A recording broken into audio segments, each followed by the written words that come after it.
So, if the gas station owners and the hurricanes and the cost of crude don't account for all of the price hikes, what else does? Oil companies have manipulated supply so that when there's going to be a peak season of demand, they then withhold supply. And when there aren't adequate inventories, the system is rigged for a shortage, even though it's artificial. You're using these terms, rigged, control. I mean, these are not terms that most people kind of accept in a free market society. Well, I think the only thing free about this market for oil companies in the United States of America is they're free to do whatever they want. That's the market. After crude is drilled from the ground, it needs to be refined, turned into gasoline, diesel, or home heating oil.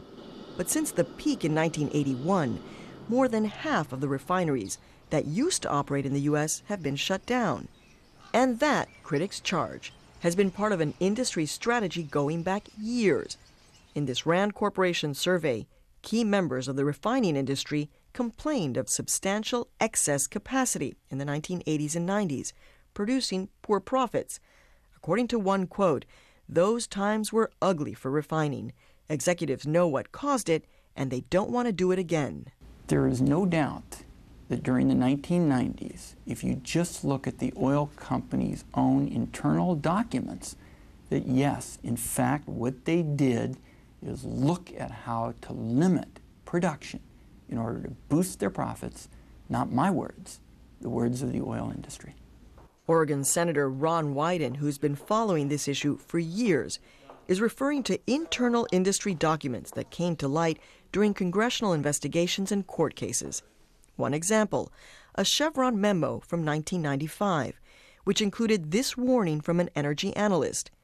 If the U.S. petroleum industry doesn't reduce its refining capacity, it will never see any substantial increase in refining margins.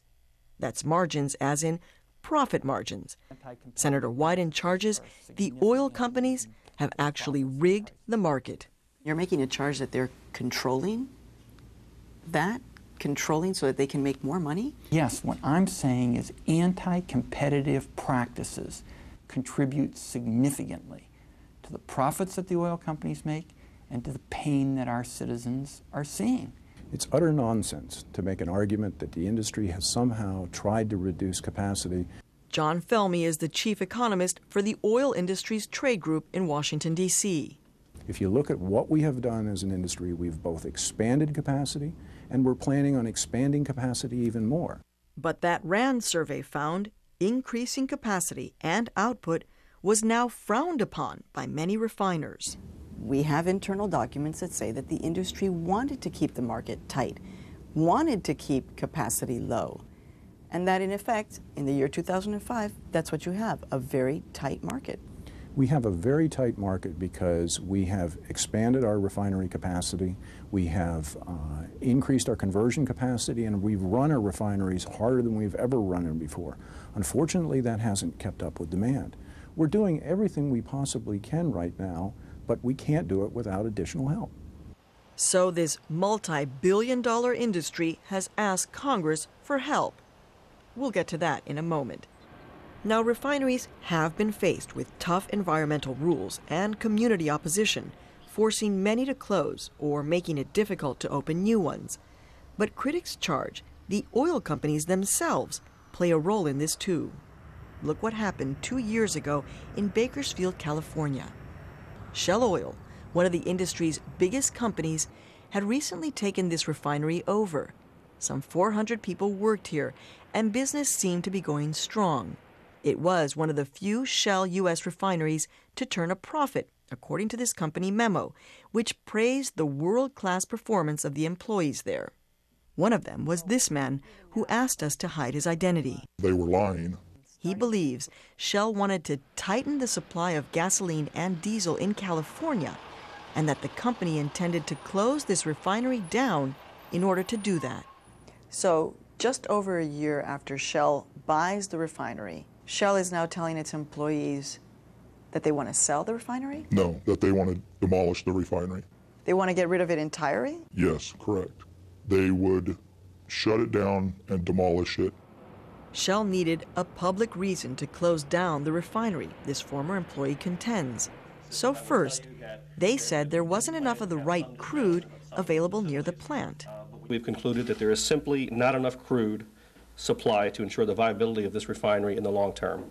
But for many, Shell's public explanation just didn't add up.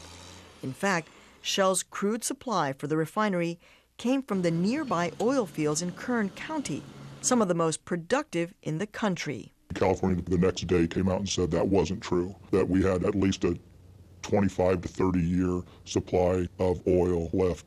Still, Shell repeated the claim that there wasn't enough available crude to members of Congress, explaining in this letter to California Senator Barbara Boxer that declining access to crude was a financial drain.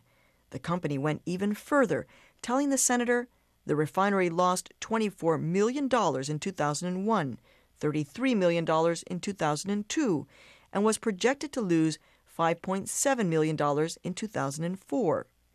But that, too, didn't make sense to our whistleblower, who provided us with these internal company memos, one written just days before Shell's letter to Senator Boxer claiming losses, showed Bakersfield at the time had the highest profit margin of any Shell refinery in the United States.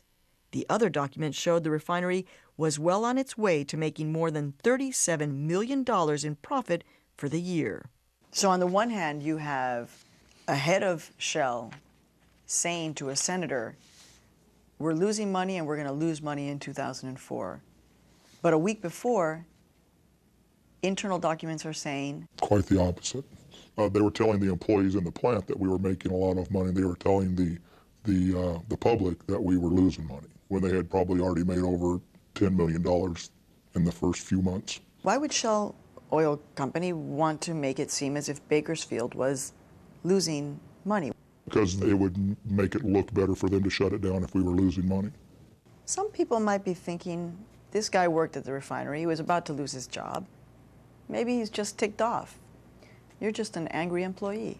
Whether I was angry about them shutting the refinery down is irrelevant because they were lying. They weren't saying the truth. Shell continues to insist it did not make economic sense for the refinery to stay open. After the release of these documents, critics fought to keep Bakersfield running, and Shell ended up selling the facility to a competitor earlier this year. The reason we've seen these price spikes, the reason we've seen the profit margins go up is because a small number of oil companies have been able to consolidate and take control of this market. Independent refiners, if they still existed, wouldn't allow this to happen because they would fill gaps in the market. 2 decades ago, a quarter of American refining was done by independents. But since then, many of those have shut down. Refineries like Petroleum, a small operation in Southern California. It wanted to reopen after a temporary closure. But that didn't sit well with oil giant Mobil, which worried that if Petroleum resumed production, gas prices would drop. That would be good for consumers, but bad for Mobil. In internal company emails, a Mobil manager wrote, "Needless to say, we would all like to see Petroleum stay down. Full court press is warranted in this case." And to keep prices high, Mobil used another tactic here, buying up the gasoline Petroleum had produced.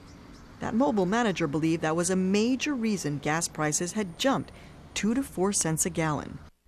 James Carter, an ExxonMobil executive, was asked about that tactic at a Senate hearing. It's been thoroughly investigated. It went to the California Supreme Court, and our company was not found to be in violation of any regulations or laws. Well, that's not the question here, whether or not you violated a law by doing this. The question is whether or not that was a way of maintaining the control over the supply of a product. That's what we're talking about here today. We were protecting our investment. We thought that was the best way to level the playing field.